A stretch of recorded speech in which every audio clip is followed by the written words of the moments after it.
You're listening to the Serial Entrepreneur Club Hour. We run this show every week, 2 o'clock Eastern, but you can also listen to it on your favorite podcast channel. If you search Serial Entrepreneur Club in any podcast network, we are available, and we have almost 70 episodes. It's been very exciting. And last week, we had a great show, right, Michelle? We had a great show on minor majors. Yeah, it was a really well-received show. We've been getting lots of people saying that they took a lot away from it. And if you want to see it, actually hear it, you can go to www.startup.club and you can hear it as well as see our blog posts. Thank you. Yeah, absolutely. And I think the ultimate minor major is PR. How as a startup can we achieve amazing things without investing a lot of money? Like, let's face it, let's face the reality. Most of the startups that launch don't have the kind of big budgets that big companies have. So we have to think a little bit more innovative. And I think the ultimate minor major is PR. And that's what we're going to talk about today with David Libby. And I'm hoping to really get into it. And if you're in the audience and you want to share a PR tip, please raise your hand now. We want you on stage. Or if you have a question for David, please join us on stage. I would also ask that everyone on stage and in the audience, if you could share the room with the rest of Clubhouse, that would be great because I know there's a lot of people who want to hear today's show. Jeff, welcome as well. I know you're an expert at PR. Over the years, you've done so many things in the companies that I've worked with you on around PR, including, recently the gift guide. I thought that was a really neat thing. But we'll get to you in a minute, Jeff. And then David, welcome. Welcome to the show. Thanks so much, Colin and Michelle. Good to see you, Jeff. So we have some Good to see you questions as well, for you. David. Why don't you kick it off, Jeff? Well, I mean, David is our guest of the day, but I'll just say that PR, is a great topic, and I think a lot of people sometimes misunderstand the value of real PR and earned media versus paid media. Um, and, a lot of people, because of social media, have veered away from some of the more traditional PR tactics, but many of those tactics, as I'm sure David will talk about, still can have a tremendous impact and a lot of value today. So there's all sorts of things to talk about. So I look forward to the conversation. Great. So David, can you just first of all tell us what PR is and how much of an impact it can have on a startup? Absolutely. Thanks, Colin. And good to hear and see everybody down there in the audience.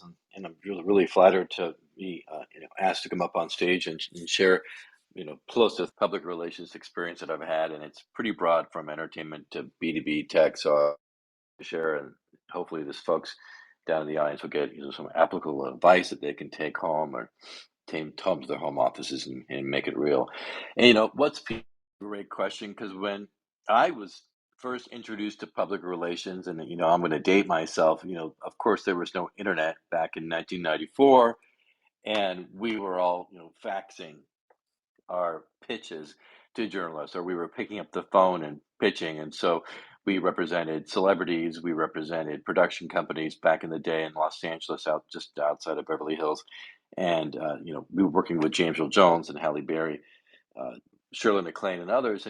And for PR in the entertainment sector, what it was if a celebrity was in a film or on a TV show and they were actively engaged in the production, we were letting the world know. We were publicizing them. We were helping them get the word out about the show by having them get onto shows. Jimmy Fallon wasn't around then, but Jay Leno and others, and Larry King, and these celebrities would get on their show and they would talk about their life. They would talk about what they're working on, and people would go watch their TV shows or see their movies. Now that's one aspect of it, right? Because that's doing PR for a celebrity. Now doing PR for a startup is very different. And fast forward to 2022, I don't think any one of us has a fax machine anymore. If we do, it's probably in the closet. Now we're sending out pitches to a journalist via email, and we're picking up the phone and calling and checking in and seeing if they have interest or if they want to talk further. And what does that look like? Well, it varies. PR today could be, a startup is announcing they're raising $5 million, and they want to get the word out that they're about to announce they've raised $5 million, or maybe they have a new product they want to get out in front of folks who are writing about software products, or maybe they've got somebody who joined their team who's quite a big muckety from a previous successful startup, and they want to get the word out about that. Or maybe somebody had a good experience they want to share that is really differentiated versus the competition, and Fast Company or Inc. or Entrepreneur want to hear about that success. Or maybe they don't have news and they want to do a thought leadership program where they want to write articles for publications, and so they're writing a piece, or we're writing a piece for them that we place in like venturebeat.com or other publications that take these contributed articles. Or maybe they know that in a particular magazine, and these magazines have what's called editorial calendars, and there's upcoming feature stories on specific. We can reach out to You can reach out to those editors who are writing about those feature stories that are coming out down the line in the future, and ask them if they're looking for experts to speak to. So there's all different kinds of ways to really focus on PR today. Yeah, I think we got a lot to unpack in just what you're talking about right now. First of all, this concept of the startup positioning themselves as an expert in their industry, so that when something comes out, or something, new technology or whatever it is, the the industry media at least would reach out to that startup, or the startup would in fact would reach out to the media and say, I have a comment here on this or a comment on that. Um, to me, that it doesn't cost a lot to do that. It really doesn't. It's really about sharing your knowledge. It's like Clubhouse. Maybe Paulette's going to share some knowledge with us on PR, and it's really just getting on stage and letting the media outlets, especially in your industry, know you exist and what your expertise is. Can you talk a little bit more about that, or Jeff? Well, I was going to add to that, Colin. A lot of it, and especially for young companies and startups, a lot of PR to this day is based on relationships and relationship building, as is most of business, frankly. And one of the things that startups can do, especially if they're active in participating in, some of the pitch events, et cetera, that are covered by the media, is really just to establish relationships with the press early on, and not so much hitting them so hard with a hard sell on your product, but just getting to know them, letting them get to know you, saying hello to them at different events, staying in touch in between, keeping them informed, and building that relationship. And if you start building that relationship when the company is young, then as you grow and you're ready to really launch your products and you really want to turn on the PR, you already have people who know who you are, that will answer your email or pick up the phone or respond to your text. So relationship building is very important. I remember in the early days of one of the companies I was involved with, Mixer, we went to the first TechCrunch and had a chance to mingle with a lot of the reporters from TechCrunch at the event, the TechCrunch 20, which became the TechCrunch 40. And just those relationships paid off in spades over the years, because even if it's hanging out with them at a social event during the conference. So whenever you have an opportunity to meet the press, pun intended, you want to do so, and it doesn't always have to be around pitching your product hard. Don't forget that it's about relationship building, and I think that's really important. Yeah, it's interesting. How many beers have we bought Kevin, right, from Domain Insight? Oh gosh, How many yeah. times? Yeah, exactly. David, any thoughts on Yeah, this? I'd just like to add to what Jeff is saying, because there's when I was recruited up to the Bay Area to work with Steve Jobs, and one thing that it's one of the first things that Steve said to me in my face was, these relationships are not yours. These relationships are my relationships. And he said, and very smartly so, and I knew this, and I'd respected this, and very many PR people think differently than I do on this topic. But the net is that, you know, the goal of the PR person is to create trusted relationships. You really want to be a trusted contact with the journalists that you're working with, so they know that when you're reaching out to them, you're not just some flack that's sending them some, you know, gobbledygook that doesn't relate to them. That you've read what they've written, you know, you really understand what they're writing about. And you know, and in my position, having worked for agencies since 1994, and not being inside a company, it's a little bit different because I'm actually establishing and then helping maintain a relationship for the client, and those relationships are the clients. And you know, a lot of agencies I've worked with will say, oh, no, those are your relationships, you know, that's your that's your intellectual property, you know, you don't want to hand that over to, you know, to your client. But the thing is that the client has the story to tell. You are helping the client build that narrative. And at the end of the day, you know, most people that and any agency really doesn't keep a client for, you know, 5, 10, 15 years. But those companies, you know, if you look at companies like Salesforce.com, they're companies that, you know, live on for a long time. And so it's their relationships that you're helping build for them, with them. And the trust that you instill early on really helps those people accelerate to their business objectives. Yeah, and I'm just going to add, um, just in our experience, and actually my husband was a publicist also in LA during that time, is if you have that trusted relationship and you do establish yourself as a credible, source, the advantage of that also is that you don't always have to be reaching out to them. Reporters will start reaching out to you because they are actually looking, oh my gosh, I have to fill a docket here. I have to get a story out. They'll start calling the people that they trust, and it becomes a very symbiotic relationship, which is really, can be PR at its best. Yeah, I and would, they I, also have a need for speed. So when you get asked by a journalist to do a report, don't say, "Oh, I'll get it to you tomorrow." A lot of them are on a tight deadline, and they want it right away. Like, do that interview right away, or give them the information right away. Right, Jeff? Yeah, I did want to add a cautionary tale about the relationship building. One thing to remember is a good journalist is a journalist first and a friend second. And as you build that relationship, keep in mind that no matter what people say, at the end of the day, there's probably no such thing as off the record. So know that anything you say to a journalist, even a journalist that you've begun to get a friendly relationship with, may go to print or may go to press or may be sent out publicly. And I learned that the hard way early in my career, actually my first job out of college, and had gotten promoted to vice president, but it hadn't been announced yet internally at the company. But I was very good friends with the two Silverman brothers, whose family owned Variety at the time. This is when I was in the entertainment industry. And I was really good friends with Mark and Mike Silverman, twins, who were the grandson of the founder of Variety and worked for the publication. And so I was hanging out with them after I'd gotten my promotion, and mentioned it to them, saying that don't tell you anything yet because it hasn't been announced publicly.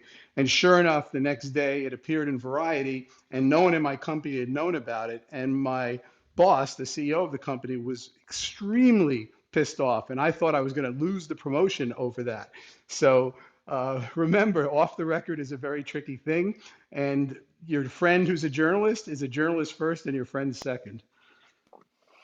Yeah, and you know, one thing I want to add to that, and I really appreciate all the tips on, you know, reaching out to journalists, and you know, the tips and tricks, and going back to the startup, and especially the people on Clubhouse, you know, and we've all been on Clubhouse now for, you know, 2+ years. These folks, they don't, from what I've experienced, they're not afraid to reach out to journalists. They're pretty assertive individuals. They you know, also have publications in mind. They have seen friends or family or other businesses get press. And so it's not so much about the tactics of working with the journalists as much as I've seen, the challenge is they don't know what to say. And so these startups really struggle with positioning themselves really figuring out what their value proposition is. Most of them don't think that they can talk to a customer or a prospect and really run some A/B tests and get some feedback. They just kind of willy-nilly it. And then, no matter, even if they know what the journalist is writing about, or they have a story to tell, it's just a commercial.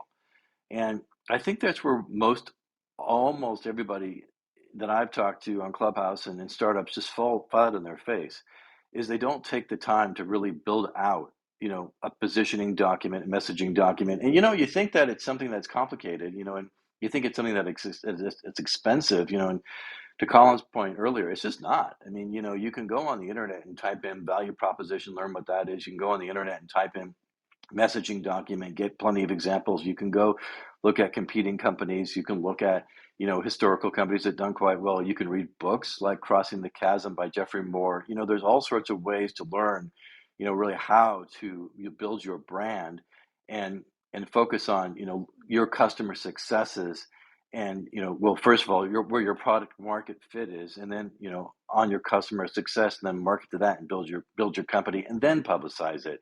If you get out there and you start doing PR for the sake of PR and doing thought leadership and just talking to journalists, you're wasting your time. You're not building your business. You're just getting PR, and it's just not a good business strategy. Yeah, and you don't even have to read Jeffrey Moore's. Oh, you cut out. Jeffrey.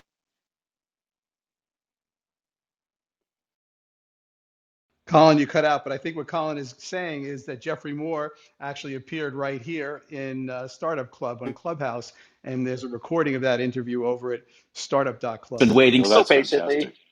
That's awesome. Paul. Oh, thank you. Paulette's been waiting so patiently. Do you have a tip or trick or a question for David, Paulette?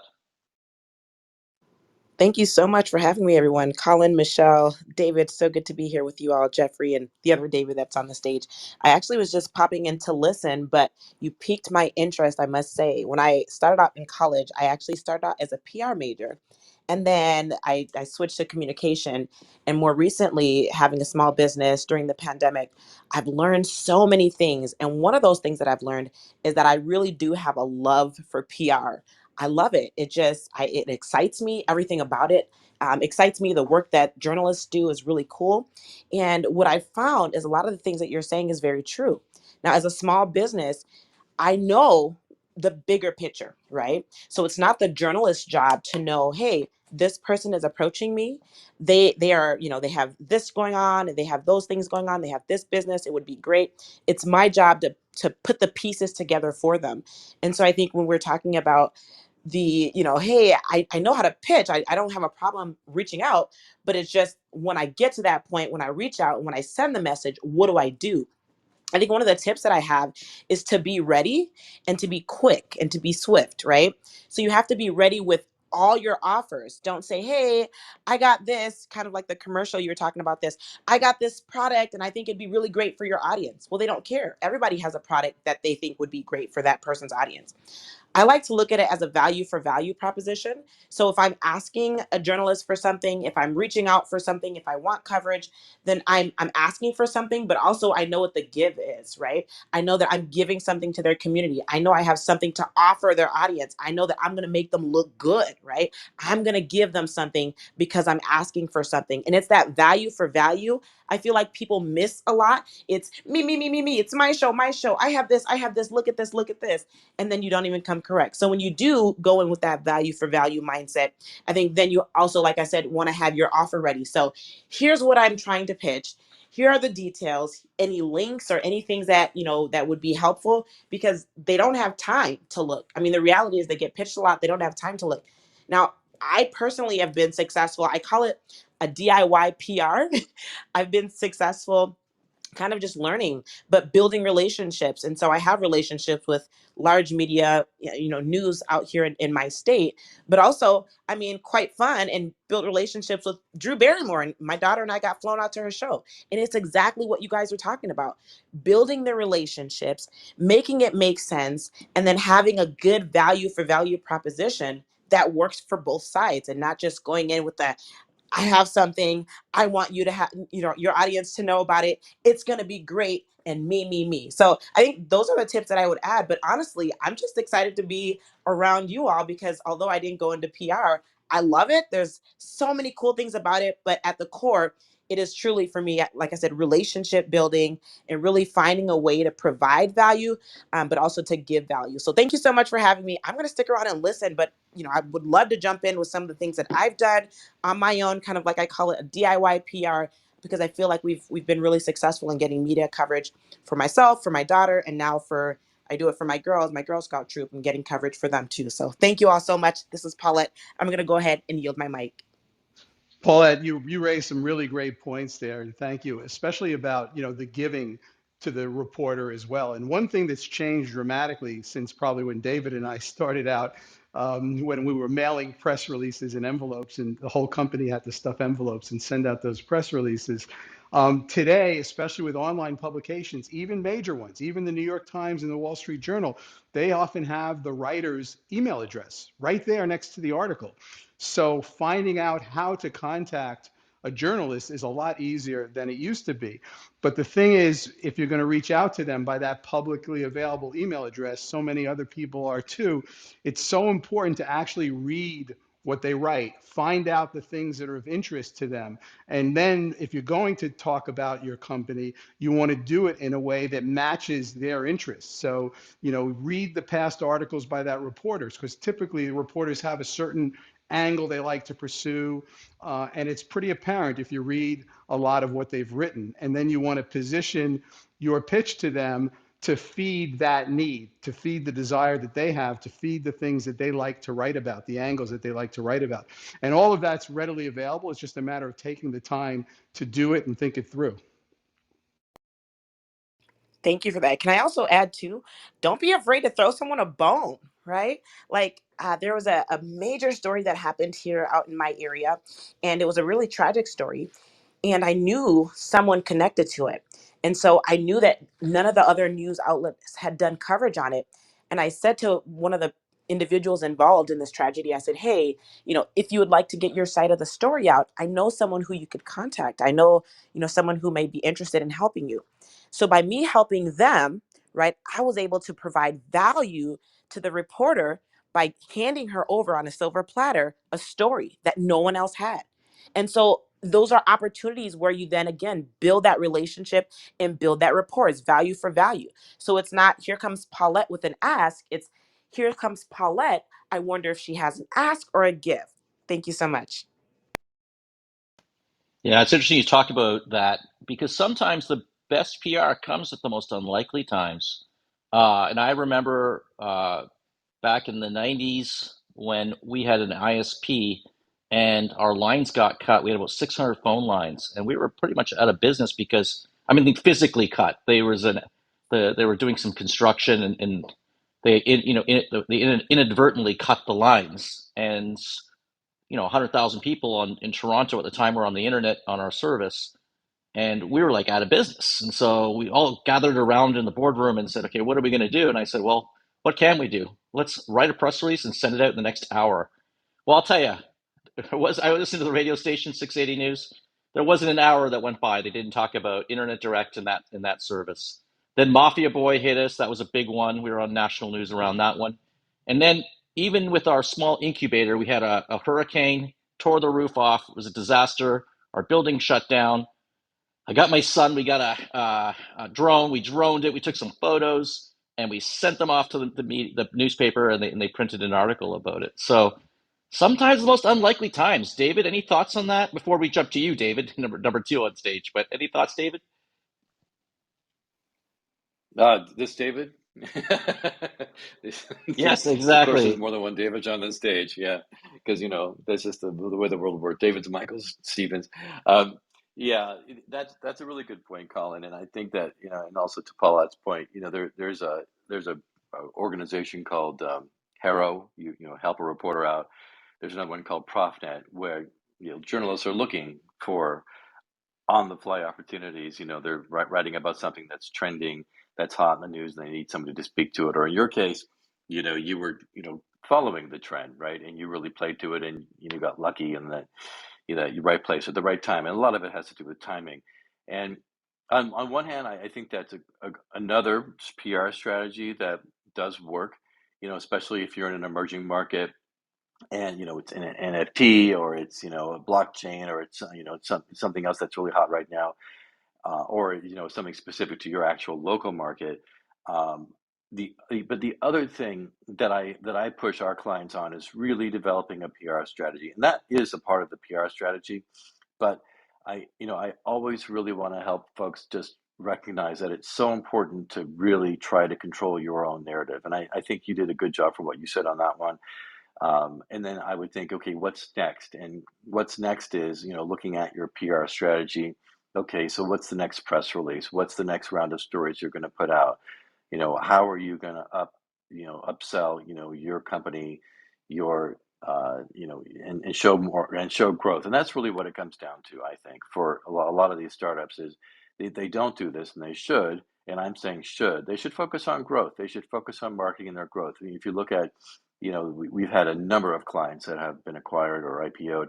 And the reason that some of these folks are successful is because they have not been shy, and they've, like you, they focus on following the trends, but like you, they also focus on growth, and they publicize their growth, and they did it in over a period of time, over quarters, over years. And it wasn't something that, all of a sudden there was, an opportunity. They wanted to jump onto that surfboard and show everybody what a great wave they rode. They became the professional surfer on that beach in that part of the ocean. And, they built a brand name for themselves, and everybody wanted to come see them surf. So I don't think there's a one-stop shop for doing PR. I think it's, there's an integrated approach from, creating that messaging and really identifying your value proposition and your differentiation to how you communicate that across various PR vehicles, whether it's, jumping onto a trend or seeing what reporters are writing about or just pitching or writing articles. It just depends upon what your business goals are. Yeah. So how many press releases like is it normal for a startup to do per year or per month, or like is it should we be doing one a week? Should we be doing one a month? Like I guess it has to be newsworthy or else you'll diminish your brand. Is that correct? Yeah, and then I'm curious to hear Jeffrey's take on this too. I mean, because us folks have been doing this for quite some time. Come from a camp where once upon a time there were a lot more reporters and a lot more folks covering a lot more beats. Beats meaning different aspects of different kinds of sectors and organizations, and so we would send out a press release as an FYI, and it's really hard to do that today. The journalists there's just not enough of them. There are not enough people covering enough types of stories. They don't want the FYIs. Even folks that I know will call me up and ask me to speak to a particular client aren't calling up for the latest FYI. They're calling because they're working on a story. They're on a deadline. They want to know if we've got somebody they can speak to. An FYI, just sending them a press release will cloud, can really pack up their inbox, and it's not relative to what they're doing. So, to your point, to just send out something for the sake of sending it out is a mistake. Yeah, I know a lot of companies that just want to create news because they don't have any mistake. And I'm being pretty hard here. I mean, I'm not usually this direct, but I kind of had it with, like, the companies and the PR people that are just, crowding up the space and making it harder for everybody else and pissing off reporters are really ruining PR and really not understanding how journalism works, because a news story is as easy as looking at, if you're in artificial intelligence and you're looking at what the latest news is, type in artificial intelligence and news, or type in artificial intelligence and click on the news button on Google, and you'll see what these reporters are writing about as it relates to artificial intelligence. And look at yourself and your company and say, do I have something that's newsworthy? Could I have a story like this? And if so, I can create a press release. And versus looking at it from, maybe I should be creating 2 press releases a month, which all startups say to me. And I'm like, yeah, sure. Okay, let's cross that bridge when we get to it. Because will you really have news? Well, we got a new product coming out. And I'm like, yeah, do you? Is it something that's really redefining something that's, a journalist would want to write about? Or is it just something that you're playing catch up with in a market? Or in some cases, with a cybersecurity company we represented, they thought they didn't have a product, They didn't have an announcement. And when I did research, I found, wow, heck, around the RSA conference, which is one of the biggest cybersecurity conferences out there, security conferences, there were at least 6 people that could write about that news, and they were shocked that we got all 6 pieces of coverage for them because they thought, oh, they didn't have anything, they were just playing catch up. But even though they were playing catch up and they were doing something that their competitors had already done, competitors hadn't done it like that. So there's that too. So you only really have to understand the nuances and then back it up from there and say, okay, is this really going to be a press release that we want to really create and worth getting out? Yeah, David, it's really really good points. And the thing is too, especially now with the internet, a lot of companies will put out a lot of press releases. They're never going to get articles written based on those press releases. They're doing it simply to have them being picked up by the wires, and they'll be repeated places. And if someone does a Google search for the company, it's likely that one of those press releases will pop up. But that's a lot different from having a reporter take the news that's in your press release and actually writing an article about it. And there's much more value in getting those articles written. And to your point, David, that's only going to happen when you have real news and not just fluff, so that you have an excuse to put out another press release and get that pickup through the wires online.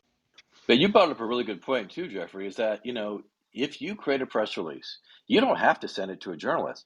You can put it on prweb.com for $400. And what does that do for you? That could really up level your SEO. And so that's another strategy and tactic that a PR person could help a company do that could help their overall business, which kind of backs up to what I said earlier, which is if you've got your messaging, you've got your value prop, you're creating all this content, that's the redefinition of public relations and communications too, right? It's not just about reaching out to journalists. So I'm really glad you brought that up, Jeffrey. Thank you. And you can Yeah. do both. You can do both because you can Right. send out the release on the wire, and then the people that you do have relationships with, then you can send them something personal, attach the press release, and say, I just wanted to give you a heads up. We just put out this press release, or this is going out tomorrow morning if you want to give someone a scoop, and then you could leverage both sides of that fence. Do you mind Yeah, if I Ryan, add to this? Ryan, we'll jump onto you just real fast, but in a minute. But David was up next. I do want to give him a chance, but you're right after him. All right, is that okay, Ryan? Gosh, yeah, of course. Have you Sorry, got my time? mistake. Yeah, no problem. And we're excited that you came and you joined us here. Really excited that you did. Thank you.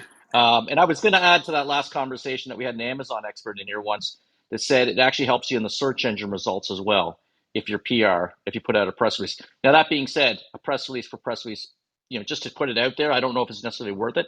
But if you actually get a news story, I know, and you have some links or some domain name in that article, those backlinks can help your SEO. David, thank you for being patient. And then next to you, Ryan. No, my pleasure. Thanks, guys, for having me on stage today. Happy Friday. As a startup founder, looking at this through a startup founder's lens specifically, I would say it's definitely important to add into your strategy a PR component. And what we did, and what you're going to find is nowadays in the advent of digital media, there's a lot of digital periodicals, if you will, that are circulating locally. So we're in Miami, and there's 2 or 3 that have features regularly on local brands. So one reached out to me, us, and then one I reached out to. So it's actually very easy, or not easy, but it's easier now to find a periodical that wants to do a feature on you. So that's one. Two is to get a feature done. Again, it's not difficult, but it's important for 2 reasons. One, discovery, because once that happens, as Jeffrey alluded to, you're on a Google search now, so people can find you by just your website, but also those articles. So discovery happens more advantageously, but then also validation was even more important. People, again, who are in the B2C space like myself, again, customers are smart. They're going to research your company. They're going to see who you are, what you're about, especially if you're new. They're going to spend money on your products. They want to know who you are if you're legitimate. So if they go online and research your website and also see there's 3 or 4 articles written about you, the validation piece is checkbox is marked. So they're like, okay, this brand is legit. They've got nice products. The website seems legitimate.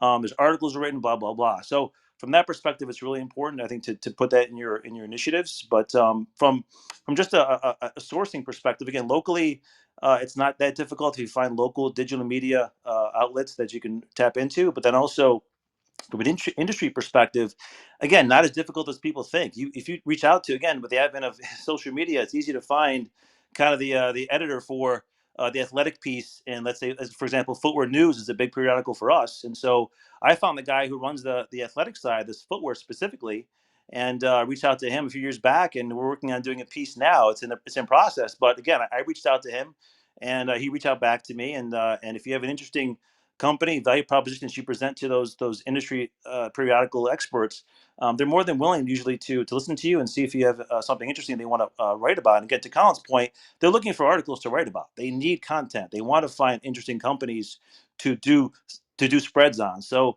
it's 100% true. If you reach out to them, you have something compelling and interesting and a good value proposition you present to them, something that's kind of exciting. They're going to want to do an article on you. So you can get at the very least, an abbreviated piece written on you, or even an expanded piece that goes into all details about your company, about you, about your background and whatnot. So it's definitely available to you if you just do a little bit of work. But I would say that definitely add that to your list of initiatives as a startup day one. Yeah, I just want to jump on that, Colin, if that's all right. This is David, the other David. Uh, hey, so speaking to what David said, one thing, another trend today is David Libby frustrated day. It's just, I'm coming off of COVID, so I have all this energy, thankfully. But one of the things that I've noticed, and what David's point is please, please, please, as a startup, do what he said. Because so many of the startups that we work with only focus on the uh, vertical, if they're a supply chain company, they're focused on supply chain trade publications, or they're talking about the Wall Street Journal, the New York Times. They're not talking about their local publications. And why should they be, right? Well, you're not just thinking about, getting more business, you're also looking at attracting new employees. You're also looking at attracting potential new investors and folks who want to invest in you might literally be in your backyard because they want to support the companies in their backyard. And so, to David's point, absolutely 100% have a multi-pronged strategy. And that, I think it's the value of having all these people on stage that have had all this experience is that you're right now you're getting such a big wealth of you're not just being served the hors d'oeuvres. We're saying, here's your hors d'oeuvres, here's the meal, here's the dessert. You can actually come up with a whole PR strategy that covers all these areas that you can execute over a short period and a long period of time. Thank you. Great. And we have another expert, Ryan, on stage here. Again, thank you for coming, Ryan. Do you have some thoughts on this topic? I do. First of all, thank you very much for having me. And second of all, apologies for not understanding the PT order that you were moving in. I am currently working on a crisis management strategy for Coca-Cola after they released an international ad targeted at gamers, which received quite the backlash. And I was knee deep in that, but I had to pause and contribute to this conversation first and foremost because, as you are well aware, there's a lot of word salad on Clubhouse and a lot of people who love the sound of their own voice. And so I appreciated that we were getting down to the nitty gritty and offering real, actionable, tangible advice. So I suppose my tidbit, for what it's worth, is obviously, and I think this is probably important for the room to understand, anyone who doesn't understand this, is that PR is multifunctional in as much as it serves lots of different purposes. And PR is a very broad term. And so, in the context of the question, how much PR should you be investing in, or how many press releases a week should a startup be investing in? I would highly suggest working backwards from your specific marketing objectives. Let me quantify that and give you some examples. So, for example, if you are a startup who is currently in the stages of brand strategy, as every new business should be before they endeavor into marketing strategy, then I suppose it's relevant to engage in some brand related PR. For example, some things I say to my clients is, it may be worth investing £3,000 in a media placement with Forbes or Entrepreneur or Business Insider, not because it will necessarily result in any quantifiable leads or indeed business, but actually it's a great brand piece. And as far as When you do endeavor in further digital marketing strategy and you receive organic traffic to your very brand touch points, you can plaster that associated logo of Forbes or Entrepreneur or Business Insider on your brand touch points. And psychologically, that has a very profound effect in the context of brand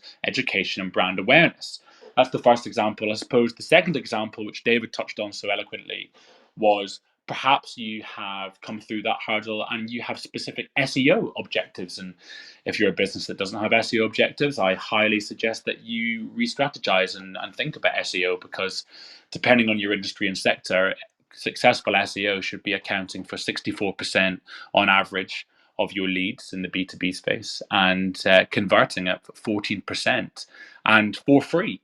And so, of course, PR in the context of working backwards from your SEO objectives is great in terms of achieving backlinks and helping engage those over 200 ranking factors that Google takes into account when ranking your pages. And of course, the first 5 results in a search result on Google avail of 70% of all traffic. So it's really important. So if that's your objective, then there's a specific PR strategy to suit. And I suppose the final example I'll give is a general brand awareness and brand education objective. Say you've nailed your SEO, you've nailed your brand strategy. And the reality is that you have company news which you want to release in order to keep you present in the minds of your prospective audiences.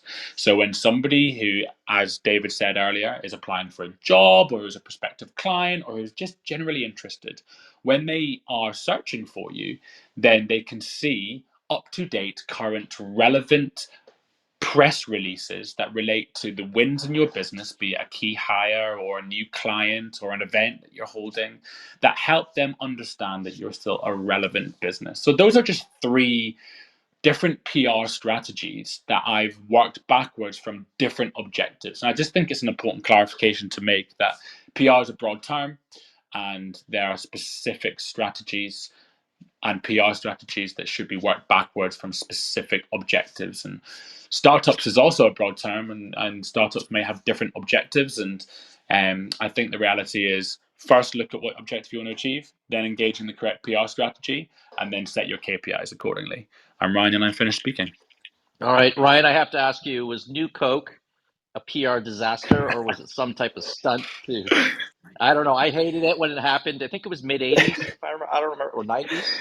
I know you might be too young to remember, The but jury's out. There are whisperings in the office that it was a calculated PR stunt, and I have to say, in the context of what I'm working on now, Coca-Cola released an advert, a very, very, very lucrative, expensive advert internationally to target gamers. It's called "The Real Magic of Coke." If you want to have a look at it. And the general reception was exceptional. It got a really, really positive general reception. But the reception from gamers, the actual audience that they were trying to engage with, was abysmal. Abysmal, so much so that they actually took it down and then re-uploaded it. So they've come to my agency to curate a crisis management strategy and rebalance the ship, if you will. So yeah, if you're interested, to have a look at the real magic of Coke, and as non-gamers you may love it, but then have a look at the Drum article and see why gamers hate it. It's really interesting reading. really appreciate you sharing your time, given your crisis you're dealing with. David, any thoughts on what Ryan was talking about? Oh boy, crisis communications is a whole nother another room, Colin, right? And I really appreciate Ryan, and he's so well spoken, and we shared many rooms together, even over the weekends. And so, thank you for your contribution. Yeah, it's not just PR with New Coke, right? It's a whole marketing uh, commitment. And when I was working with brands like that, Ancestry and Nestle and General Motors back in the day, they're 800-pound gorillas. So they when they go in pretty big, and to pull out examples from those kinds of experience from startups is challenging, right? Because the startups in a different space, but at the same time, if you're looking to be aspirational and you want to be that new Coke, or you want to be acquired by Coke, it's certainly important to follow what those beverage companies do. Awesome. Michelle, can you, I will be listening for the next 15 minutes, but can you take over I know you Yeah, had a couple questions, and I know we got Yasim in the audience as well. yeah, absolutely. Um, I've done a little crisis PR myself, and I know this might sound weird, but in a way, it can actually help you out, right? Because, like yourself, scenario my company was in, is that we, hit it head on very honestly, and it actually gave us, a lot of I'll say endearment to our customers. So I think that's, like you said, it's like this whole other big topic, but you can turn things around quite oftentimes if you do it in a very direct, sincere way and really take care of the problem. It can actually somewhat kind of help you, I'll say. So on that note, let's get down to Yasmin, and then I think we can open up for each other. So Yasmin. Michelle, you were breaking up when you were sharing. Did you wanna like say it one more time just so everyone can hear you? Sure, I think I'm having a connectivity issue. But yeah, I was just saying I have worked at and been in a leadership positions at a couple of companies that had crisis. And the point is there, if you do handle it correctly, very directly and sincerely, and really do take care of the problem, it can end up being a positive thing. So, on that note, let's get right over to you, Yasmin, so that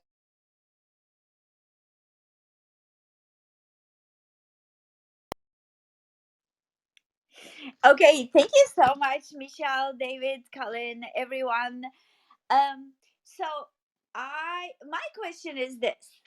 Um I need to get press from high authority publications for my work visa. So it's very, very specific, and I the angle I've been taking, which helped me get featured once at Forbes, Week, and some like more second, three tier publications, was and that's something I had learned from a PR course, is that literally, that I need to research the editors in the field I am in, which is social media consulting. So let's say a Forbes editor that writes about social media, and then to reach out to them, and then basically tell them the angle of a story, like to pitch a story. um Now, I as I said, I was lucky like that I was featured once at Forbes, but I've been trying the last 6 months, and you know Forbes or the other high authority publications, it's just not working anymore, and I don't feel like Hero works anymore, because just too well, I hear frustrations from like also the press that they just like get too many things from there, so they even ignore it. Anyway, so my question is there any other way maybe that I can pitch, other than you know um let's say it's someone at Forbes Women, and I am telling them, hey, I would like to contribute. I mean, I have an article idea as to how this new feature on LinkedIn is gonna really help women, in leadership, uh, get even more visibility. Or sorry, like my example is not very sexy, but you get the idea. um or maybe I wasn't able to express myself well, in which case please do ask me. um so let me start there. Like, is it clear what I'm trying to accomplish? Yes, it is very clear what you're trying to accomplish to me. Yeah, thank you, Yassine. Do you have a history of supporting women and being and participating in women-led organizations? Um, well, well, participating, yes, and well, I wasn't a leader, but okay, that's an interesting angle. Yeah, so I think that, and I'm sorry, I don't mean to put you on the spot. I should have asked that question differently, so my apologies. What I'm trying to communicate to you is that, you know, being a woman, of course, helps, right? Because right, no one knows, better than your experience, your own personal experience. Now, being actively involved in organizations that help support other women is also really positive because that could potentially show a journalist that you're really inside and really understand just the collective, the brain trust around what women are really experiencing, and how you've been helpful and how they've helped you. And being a social media expert as you are, and I've known you quite long enough and well enough to know that you're quite talented at what you're doing, and very outspoken and very thoughtful, and just very collaborative and helpful. And you've got all the good qualities of what I would think a journalist would want to who a journalist want to hear from. You could leverage your social media experience and go to Twitter, and if you haven't already, really start following the women and the men, quite frankly, who are writing about women and social media, or women entrepreneurs, or LinkedIn and women on LinkedIn, and just start interacting with them on Twitter, and start developing a relationship. And kind of goes back to what Jeffrey was saying about how relationships matter, because once you start developing those relationships with those journalists on these social media networks, they'll get to know you as well, somebody who really is really a champion for women, and look what you're doing and look what you're talking about, and you're building a real brand around this particular initiative, and because it's really passionate to you, and you're not just doing it for yourself, you really want to help other women. And so I think that will really come across, and then when the time is right, they'll reach out to you as a resource, or if they ask on Twitter, they're doing a story about women entrepreneurs, or what do women think about their presence on LinkedIn. If you comment, of course they're going to reach out to you, or pay attention to what you're saying, because you've been communicating with them all that time. Now you could try to do that via email as well, by providing them with some thoughts and feedback. Oh, hey, I saw your article you wrote about this, and I just wanted to give you my position on this, or my thoughts, or hey, did you see this? That might be helpful as well. So that's another way that you could potentially do it. Or if you had some sort of relationship with a leading women organization where you were participating, beyond attending, and you were on the board, or you had some sort of executive position, that too may also help you with a particular journalist. Let's say if that group has a survey they're releasing about what women are really going through, as they are being really valued or not valued on these social media platforms, or in business in general. And so there's those are three different ways that you could approach it. I'm sure the folks on stage have other ways they'd like to share, but those are just a few ways you might want to consider. Thank you so much, David. And so what you just described is what I've been doing, and it got me.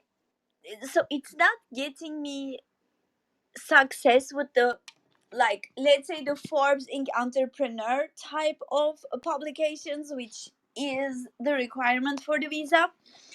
Um, and I think the reason is, and I am not even just focusing on Forbes women, but literally like all the different angles that relate, I don't know, Forbes innovation, because there's no social media section. So I have been following them like on Twitter, LinkedIn, doing this, the engagement strategy that you just described.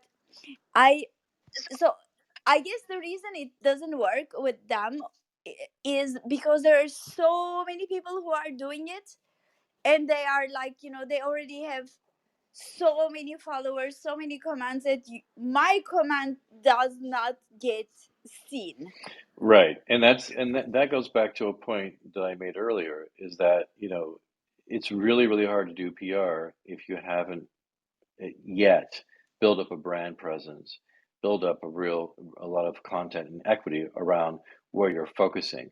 Because if you, for example, tomorrow say, I have an angle and you pitch that angle, then, oh, sure, someone might want to speak to you, but, what are you going to speak to, really?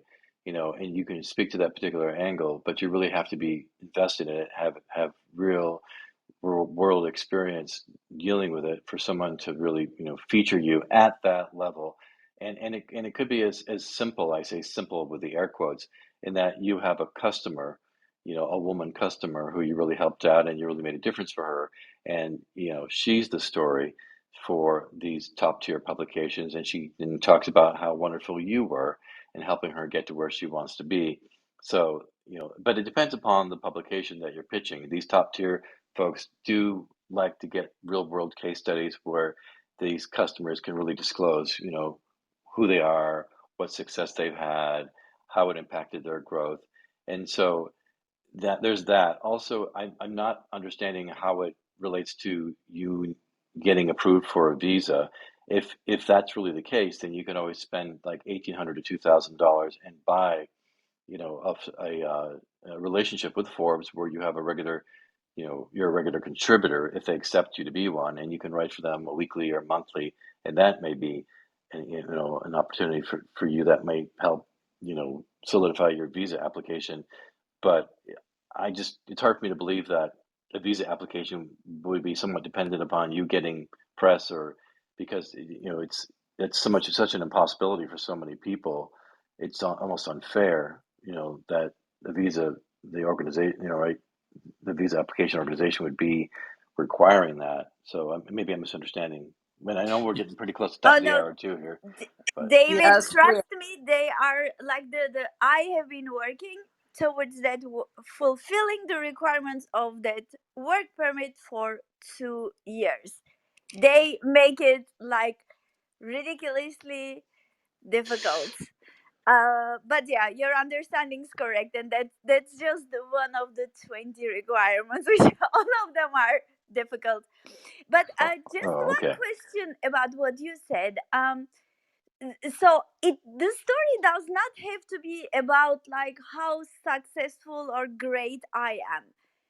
I managed to get featured on Forbes once before, and that was an Ed Week. I don't know if Ed Week's first year, but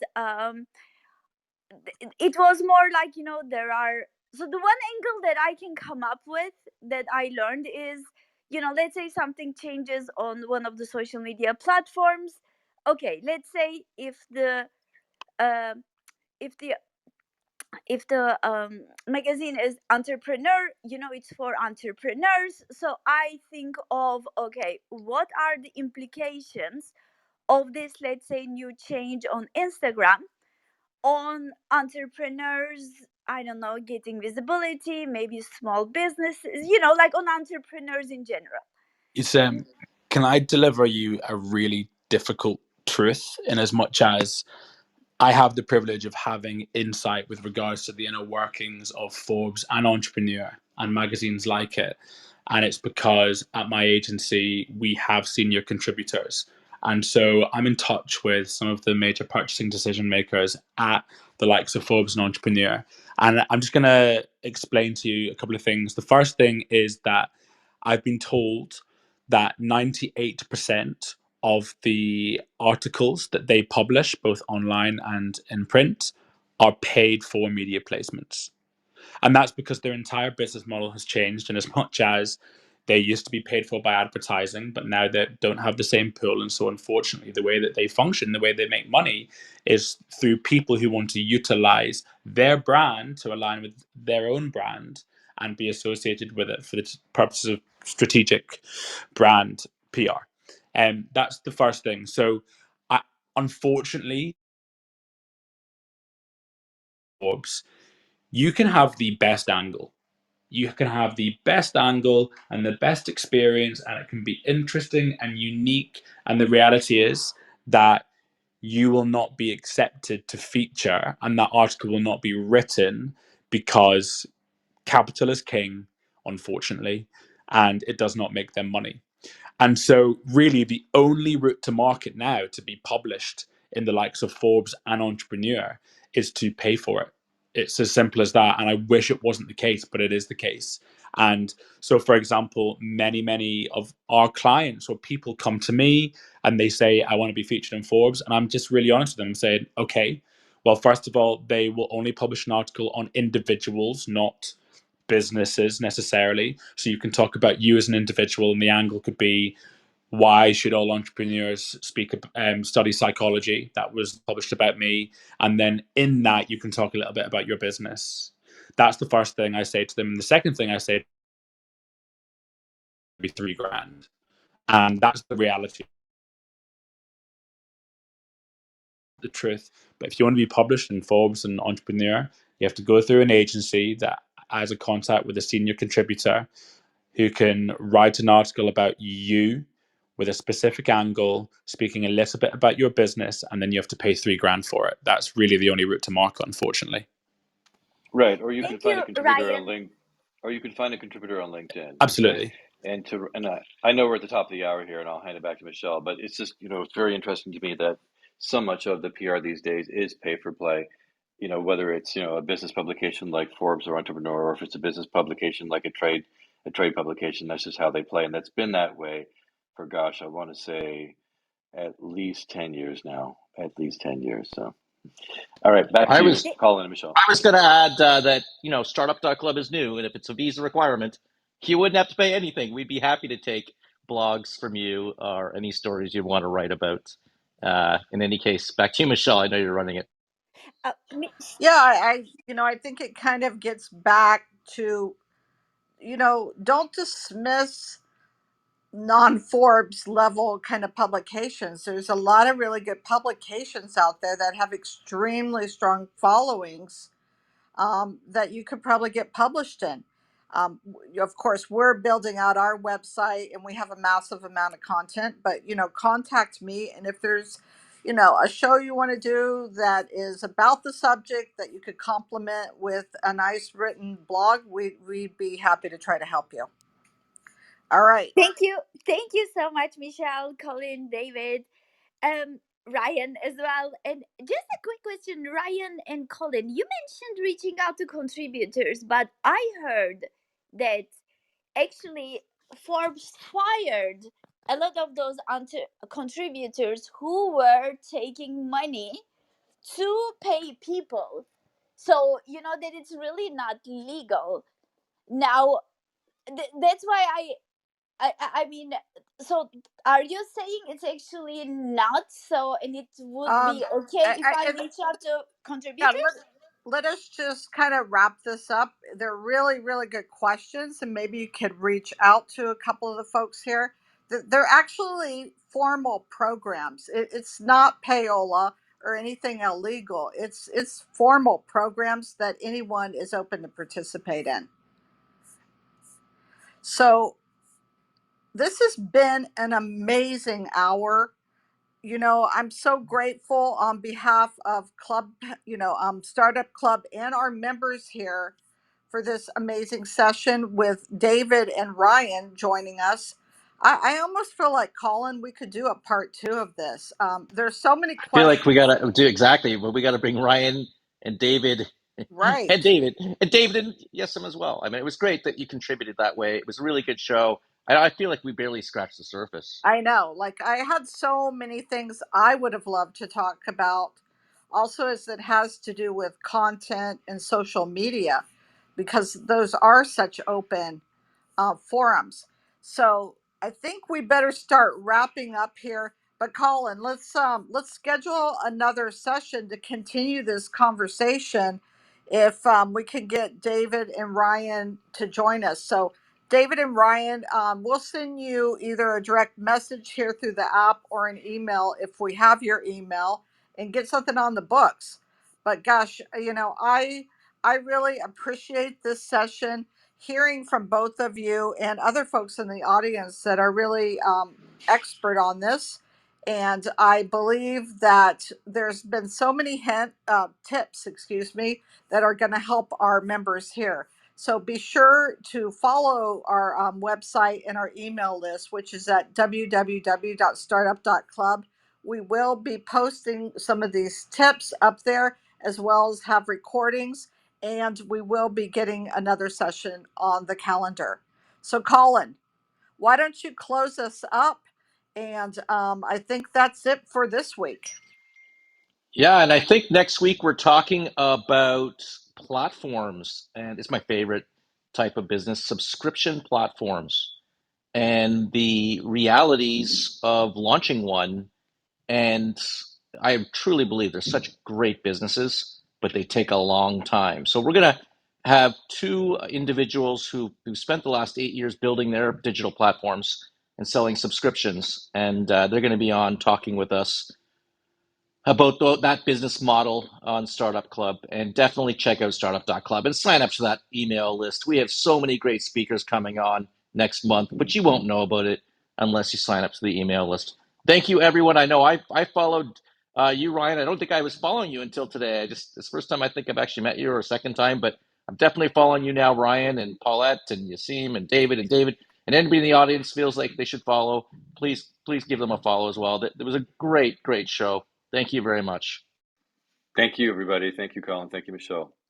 Thank you, everyone. And if I can be of help, please let me know as well. Like this topic, I know I can give you more insights later, but I know a lot of people want the help on this topic. And just like I believe it was David who was saying it earlier, that a lot of people are giving advice, but they are like, yeah, they are giving advice that really does not work. And I'm happy to share like more details so you can make, we can really get a lot more people to the room.